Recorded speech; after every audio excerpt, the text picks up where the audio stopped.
गुस्से में फोन पर गरजते हुए कहती है, जिस दिन दादा भाई के खिलाफ एक भी पक्का सबूत मेरे हाथ लग गया, उस दिन उसे कानून के सामने घसीट कर लाऊंगी। फिर उसे सीधा जेल की सलाखों के पीछे सड़ाऊंगी ताकि उसे अपने हर गुनाह की सजा मिले।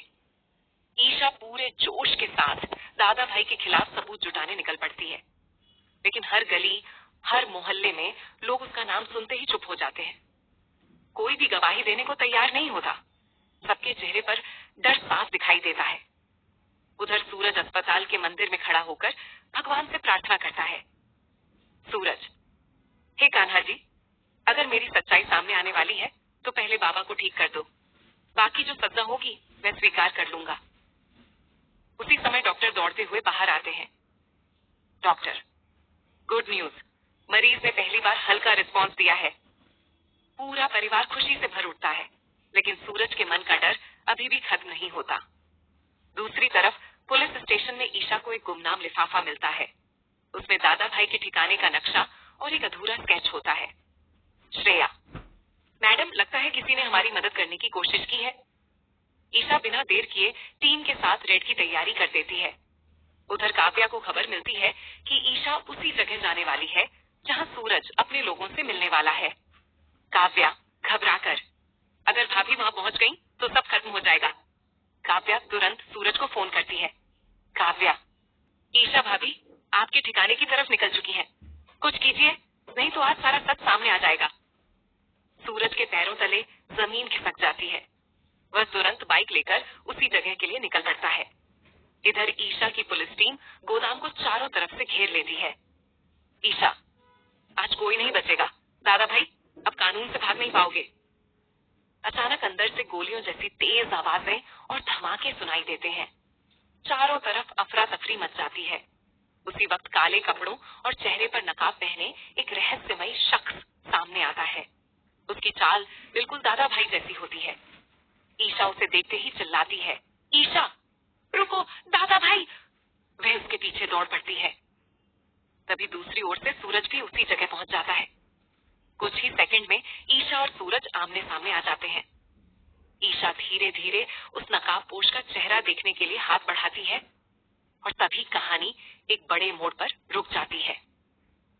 नकाबपोश का चेहरा देखने ही वाली होती है कि अचानक चारों तरफ धुएं का गुब्बार फैल जाता है। पुलिस टीम कुछ पल के लिए कुछ भी नहीं देख पाती। ईशा, सभी लोग सावधान, कोई भी बाहर नहीं निकलना चाहिए। लेकिन धुआं छंटते ही नकाबपोश गायब हो चुका होता है। उसी समय ईशा की नजर सामने खड़े सूरज पर पड़ती है। ईशा, सूरज, तुम यहाँ?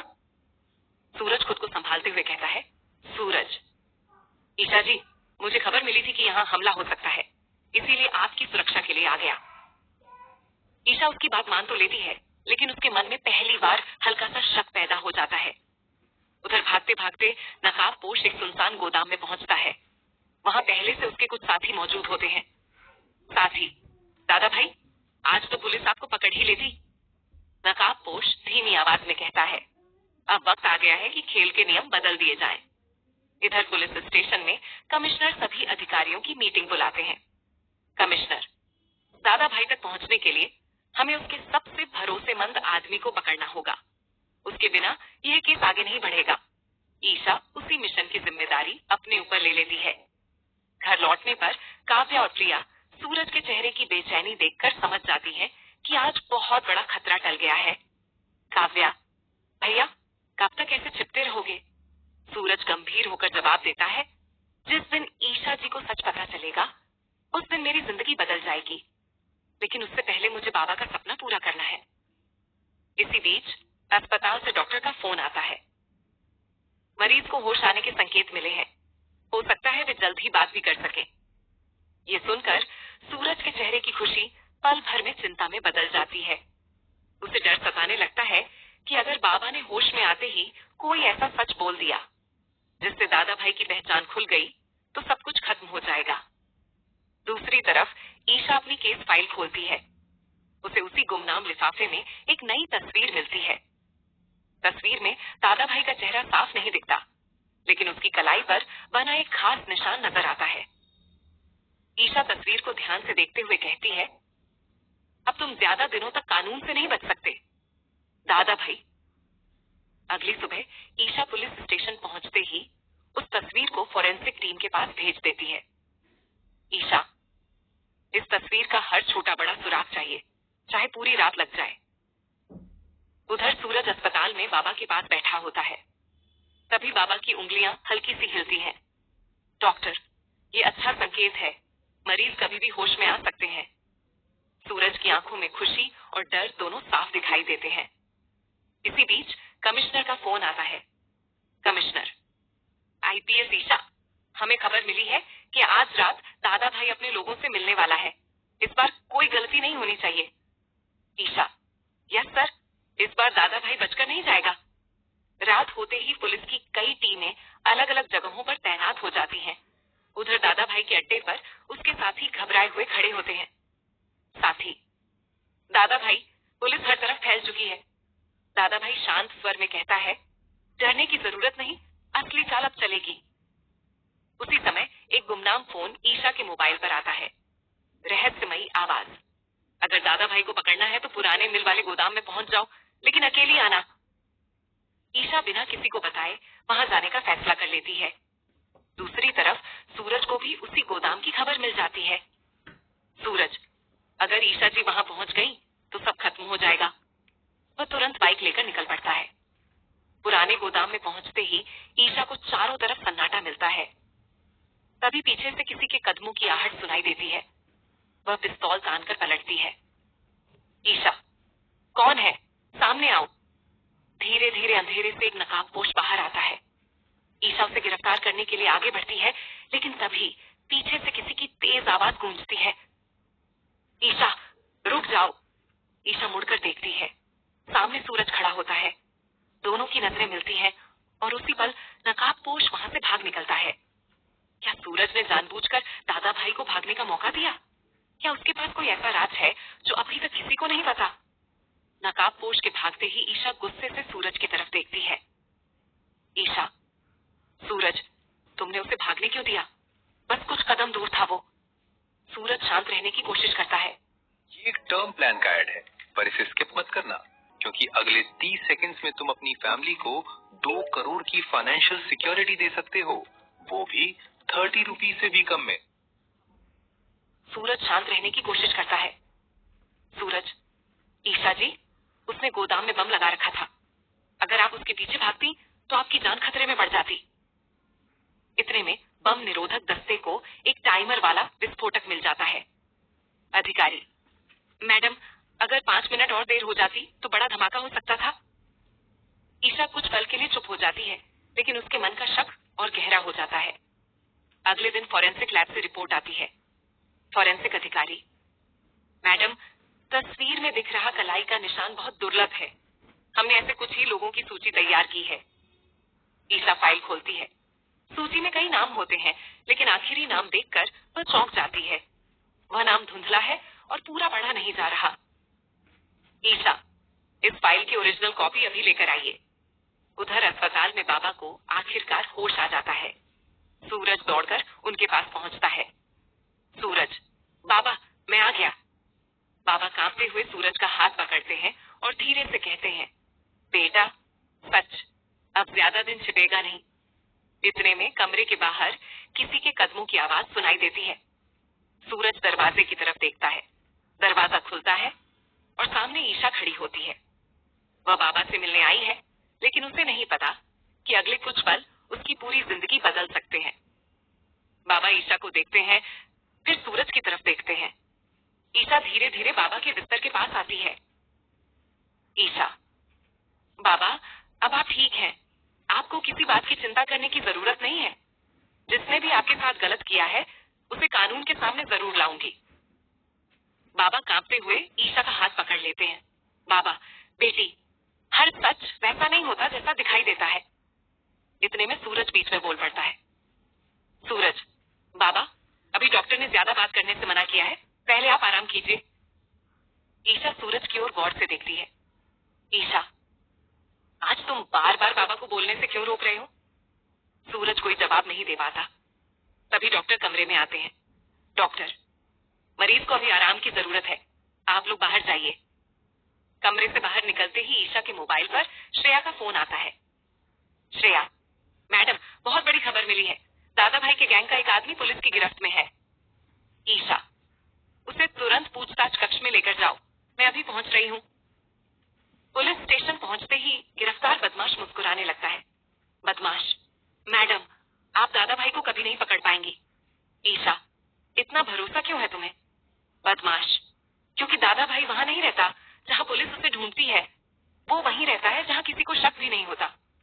इतना कहकर वह अपनी जेब से एक छोटी सी चाबी निकालकर टेबल पर रख देता है। बदमाश, अगर हिम्मत है तो इस चाबी से सच का दरवाजा खोलकर देख लीजिए। चाबी के साथ एक पर्ची भी होती है जिस पर सिर्फ एक पता लिखा होता है। ईशा तुरंत अपनी टीम के साथ उस पते पर पहुंचती है। वह एक पुराना बंद पड़ा स्कूल होता है। दरवाजा खोलते ही अंदर धूल से ढकी हुई मेजें, टूटी हुई कुर्सियां और दीवार पर एक बड़ा नक्शा दिखाई देता है। अचानक ईशा की नजर दीवार पर टंगी एक तस्वीर पर पड़ती है। तस्वीर धूल से ढकी होती है। जैसे ही वह धूल साफ करती है, उसकी आंखें हैरानी से फैल जाती हैं। तस्वीर में दादा भाई का चेहरा नहीं, बल्कि सूरज की पुरानी फोटो लगी होती है। ईशा के हाथ से टॉर्च गिर जाती है। क्या यह सिर्फ किसी की साजिश है या सच की शुरुआत?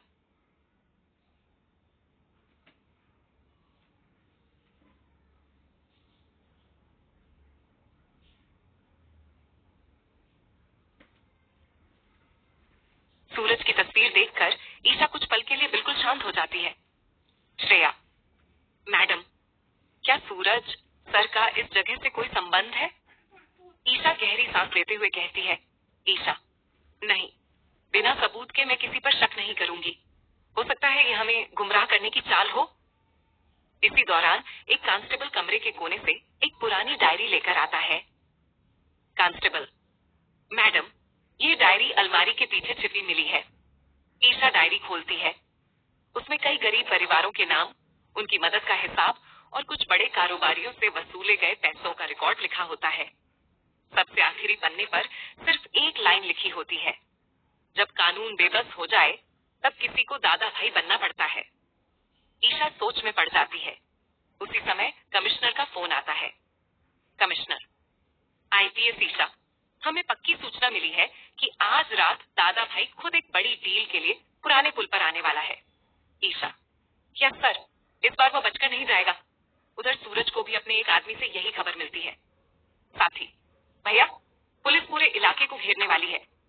सूरज दृढ़ आवाज में कहता है, आज किसी भी गरीब का नुकसान नहीं होना चाहिए, चाहे मुझे खुद सामने क्यों न ही। पुराने पुल पर पुलिस चारों ओर से घेराबंदी कर देती है। घना कोहरा छाया होता है। अचानक दूर से एक काली एसयूवी आकर रुकती है। उसमें से नकाब पहने एक शख्स उतरता है। ईशा, सभी यूनिट तैयार रहे, मेरे इशारे का इंतजार करो।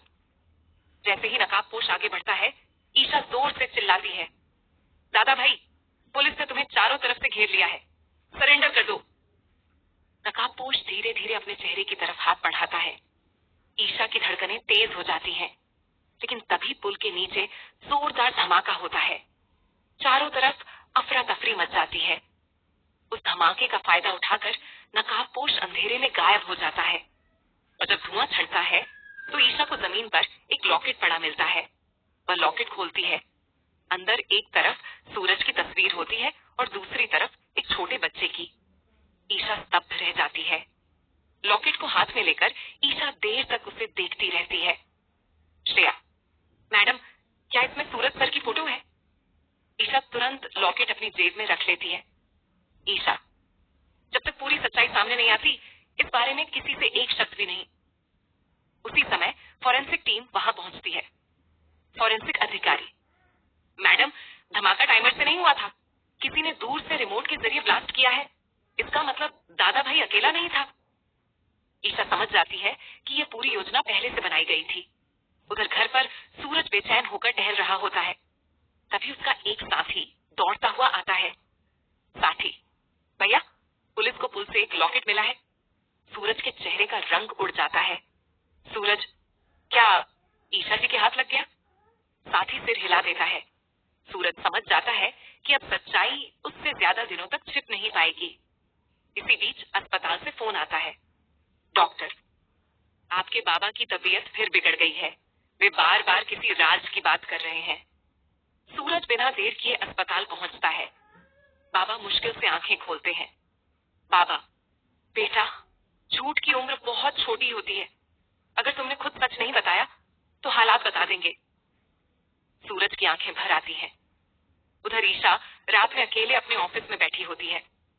वह लॉकेट, डायरी और फॉरेंसिक रिपोर्ट को एक साथ रखकर जोड़ने की कोशिश करती है। तभी उसकी नजर लॉकेट के अंदर बने एक छोटे से अक्षर पर पड़ती है, SK 17। ईशा, ये कोई कोड है या किसी जगह का संकेत? वह तुरंत रिकॉर्ड निकलवाने का आदेश देती है। कुछ देर बाद कंप्यूटर स्क्रीन पर एक पुरानी फाइल खुलती है। उस फाइल का नाम देखकर ईशा की आंखें फैल जाती हैं। ऑपरेशन SK 17 गोपनीय फाइल खोलने के लिए वह पासवर्ड डालने ही वाली होती है। तभी पीछे से एक आवाज आती है, ईशा, अगर ये फाइल खुली तो तुम्हारी पूरी जिंदगी बदल जाएगी। ईशा पलटकर देखती है। दरवाजे पर सूरज खड़ा होता है। उसकी आंखों में डर भी है और सच बताने का फैसला भी। ईशा धीरे धीरे अपनी कुर्सी से उठती है। उसकी नजरें सूरज पर टिकी होती हैं। ईशा, सूरज, तुम यहाँ? और तुम्हें कैसे पता कि मैं यही फाइल खोलने वाली हूँ? सूरज कुछ पल तक खामोश रहता है, फिर धीमी आवाज में कहता है, सूरज, क्योंकि इस फाइल में जो सच है उससे हमारी जिंदगी हमेशा के लिए बदल जाएगी। ईशा का धैर्य टूटने लगता है। ईशा, मैं एक IPS ऑफिसर हूँ। सच जानना मेरा फर्ज है, चाहे उसके लिए मुझे अपने सबसे करीबी इंसान के खिलाफ ही क्यों ना जाना पड़े। सूरज गहरी सांस लेता है। सूरज, अगर तुमने ये फाइल अभी खोल दी तो शायद तुम मुझे कभी माफ नहीं कर पाओगी। इतने में कमिश्नर का फोन आता है। कमिश्नर, IPS ईशा, तुरंत कॉन्फ्रेंस रूम में आइए। दादा भाई केस में बड़ा अपडेट मिला है। ईशा और सूरज दोनों वहां पहुंचते हैं। कमिश्नर स्क्रीन पर एक वीडियो चलाते हैं। वीडियो में दादा भाई नकाब पहने कुछ लोगों से बात कर रहा होता है, लेकिन अचानक तेज हवा से उसका दुपट्टा कुछ सेकंड के लिए हट जाता है। कमरे में बैठे सभी अधिकारी वीडियो रोक देते हैं। साहिल, सर, चेहरा साफ नहीं दिख रहा। कमिश्नर वीडियो को झूम करवाते हैं। चेहरा फिर भी धुंधला रहता है, लेकिन दादा भाई की कलाई पर वही निशान दिखाई देता है जो फॉरेंसिक रिपोर्ट में था। ईशा की नजर अनायास सूरज की कलाई पर जाती है। सूरज तुरंत अपनी बाजू नीचे कर लेता है। ईशा के मन में सवाल और गहरे हो जाते हैं। तभी एक कांस्टेबल दौड़ता हुआ अंदर आता है। कांस्टेबल, सर, दादा भाई ने खुद पुलिस कंट्रोल रूम में फोन किया है। पूरे कमरे में सन्नाटा छा जाता है। स्पीकर ऑन किया जाता है। फोन के दूसरी तरफ से आवाज आती है, IPS ईशा, अगर सच में मुझे गिरफ्तार करना चाहती हो तो आज रात ठीक 9 बजे पुराने शिव मंदिर पर अकेले आना। वहां तुम्हें तुम्हारे हर सवाल का जवाब मिलेगा। फोन कट जाता है। कमिश्नर तुरंत आदेश देते हैं, कोई जल्दबाजी नहीं करेगा, पूरी तैयारी के साथ ऑपरेशन होगा। ईशा खिड़की के बाहर देखती है। उसे एहसास हो रहा है कि आज की रात सिर्फ एक अपराधी का नहीं, बल्कि उसके अपने रिश्ते की भी सबसे कठिन परीक्षा होने वाली है। रात के ठीक 9 बजे ईशा अपनी टीम के साथ पुराने शिव मंदिर के पास पहुंचती है। कमिश्नर के आदेश के अनुसार बाकी पुलिसकर्मी दूर दूर छिपकर निगरानी कर रहे होते हैं। ईशा अकेली मंदिर की सीढ़ियां चढ़ती है। अचानक मंदिर की घंटियां अपने आप बजने लगती हैं। एक गूंजती हुई आवाज सुनाई देती है, स्वागत है IPS ईशा, मुझे पता था कि तुम जरूर आओगी। ईशा चारों ओर नजर दौड़ाती है। ईशा, सामने आओ, कानून से छिपने का खेल अब खत्म हो चुका है। धीरे धीरे अंधेरे से नकाबपोश बाहर आता है। उसके हाथ में एक पुरानी फाइल होती है। नकाबपोश, तुम मुझे अपराधी समझती हो, लेकिन इस फाइल में उन लोगों के नाम हैं जिन्होंने कानून का इस्तेमाल करके मासूमों की जिंदगी बर्बाद की है। वह फाइल ईशा की ओर बढ़ा देता है। ईशा जैसे ही फाइल खोलती है, उसमें कई बड़े लोगों के नाम और पुराने केसों के दस्तावेज दिखाई देते हैं। तभी मंदिर के बाहर अचानक गोलियों की आवाज गूंजती है। कुछ हथियारबंद लोग मंदिर को चारों तरफ से घेर लेते हैं। उनका सरदार चिल्लाता है, दादा भाई, आज तेरा खेल खत्म। नकाबपोश तुरंत ईशा के सामने आकर खड़ा हो जाता है ताकि कोई गोली उसे न लगे। ईशा हैरान रह जाती है। ईशा, तुम मेरी जान क्यों बचा रहे हो? नकाबपोश बिना जवाब दिए हमलावरों का सामना करने लगता है। उसी समय सूरज भी वहां पहुंच जाता है। वह ईशा का हाथ पकड़कर कहता है, ईशा, यहाँ से चलो, अभी सबसे जरूरी तुम्हारी सुरक्षा है। लेकिन ईशा अपना हाथ छुड़ा लेती है। ईशा, नहीं सूरज, आज बिना सच जाने मैं कहीं नहीं जाऊंगी। तभी एक गोली नकाबपोश के कंधे में लगती है। वह लड़खड़ाकर घुटनों पर गिर जाता है। ईशा तुरंत उसकी ओर दौड़ती है। जैसे ही वह उसका नकाब हटाने के लिए हाथ बढ़ाती है, उसी पल दूर से कई पुलिस गाड़ियों के सायरन गूंज उठते हैं। नकाबपोश धीरे से कहता है, अगर मेरा चेहरा आज खुल गया तो बहुत से बेगुनाहों की जिंदगी खतरे में पड़ जाएगी। ईशा एक पल के लिए ठिठक जाती है। उसके सामने अब सबसे मुश्किल फैसला है, एक आईपीएस अधिकारी का फर्ज या एक इंसान की आखिरी गुहार। मंदिर के चारों ओर पुलिस का घेरा और सख्त हो जाता है। कमिश्नर भी मौके पर पहुंच जाते हैं। कमिश्नर, आईपीएस ईशा, किसी भी कीमत पर दादा भाई को भागने मत देना। ईशा घायल नकाबपोश की तरफ देखती है। उसके कंधे से लगातार खून बह रहा होता है। तभी एक तेज धमाका होता है और मंदिर की पुरानी छत का एक हिस्सा गिरने लगता है। ईशा दौड़कर एक छोटे बच्चे को बचा लेती है, जो अपनी मां से